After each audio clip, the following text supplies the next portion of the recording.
And action! I'm a spy, and I've always been one.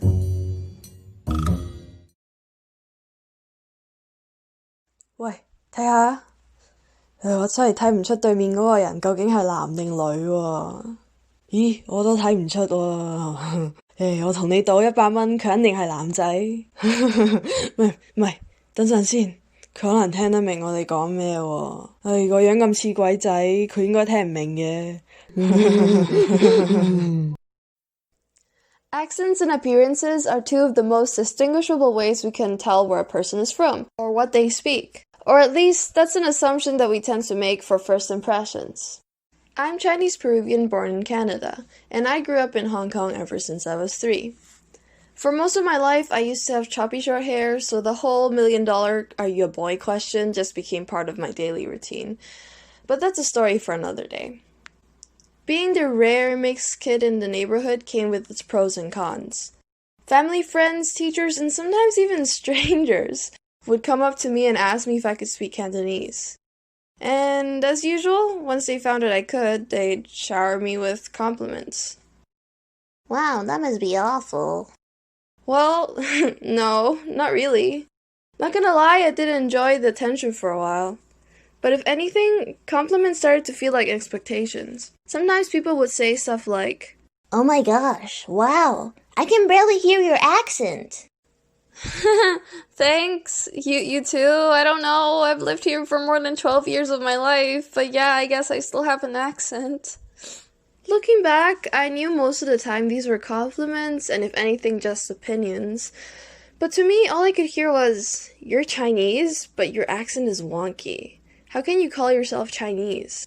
I felt like I couldn't accept any compliments because I felt like I didn't speak fluently enough to call myself Chinese.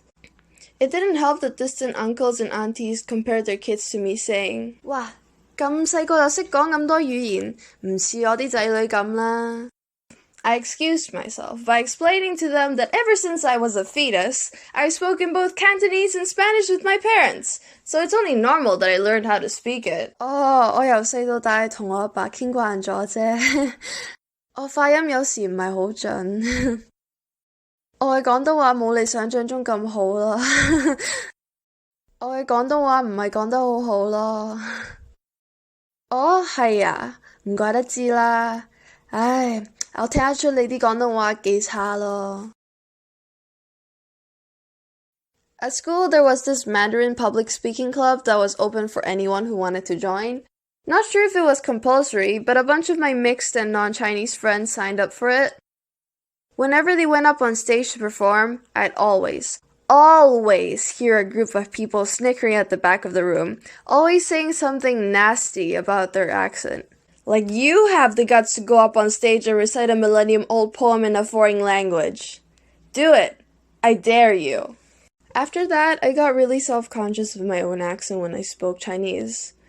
I was really worried that maybe everybody else thought the same about me. That anxiety of not speaking well enough to everyone's opinions cemented itself at the back of my mind for most of my childhood. And well enough became my new standard of speaking Chinese. Now don't get me wrong, this judgment doesn't just happen in Hong Kong. It happens everywhere and anywhere you go. I moved back to Canada about 9 months ago to study for the rest of high school. I had no idea what I was headed for. True story. It was a nice and sunny Friday, and I brought my friend to this egg waffle store near our school. I was waiting in line for us when I overheard this lady working at the cashier register speaking in Mandarin to the other staff. I wanted to practice my Mandarin, so I thought I'd challenge myself. 我要2份鸡蛋仔. Everything was going well until I saw this QR code that offered spicy discounts if I scanned it. So I asked her, 请问我能烧一烧吗? She looks at me visibly dumbfounded, so I just smile awkwardly and point at the QR code and repeat again. 我能烧一烧吗? So she nods. I give her $20.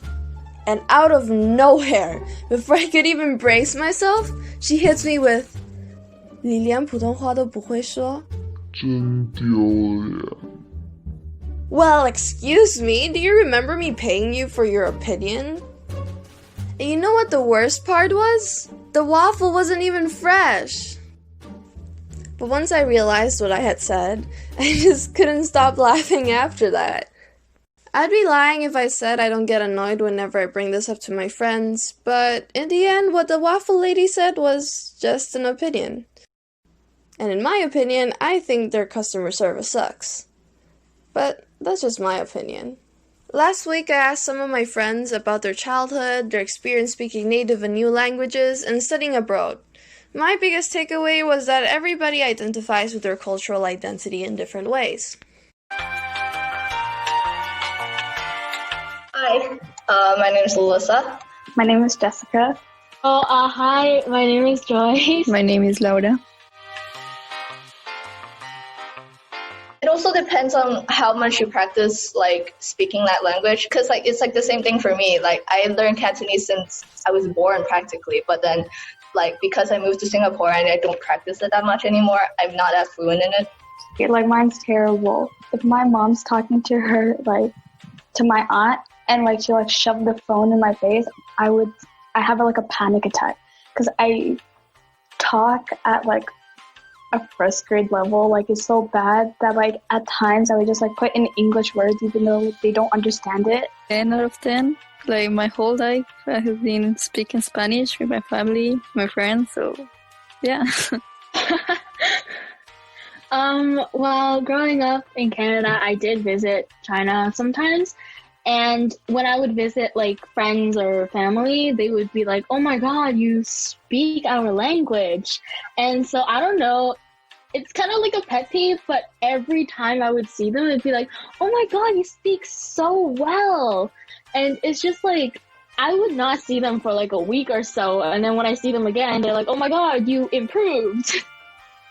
And it's okay, thank you, but no. I realized that I wasn't the only one having to juggle multiple languages and to deal with other people's assumptions and opinions. There's a lot of pros to relearning your native language, or even learning a new one. You get to eavesdrop on other people spilling the tea, you get to make friends with people from different cities, countries, or even find people who you have so much in common with. But after years of having an existential crisis over this, I realized that whether you speak your language or not, whether you choose to speak it or not, whether you're green, blue, or red, or purple, whether you identify with your culture or decide to adopt a new one, everyone's entitled to their own opinions.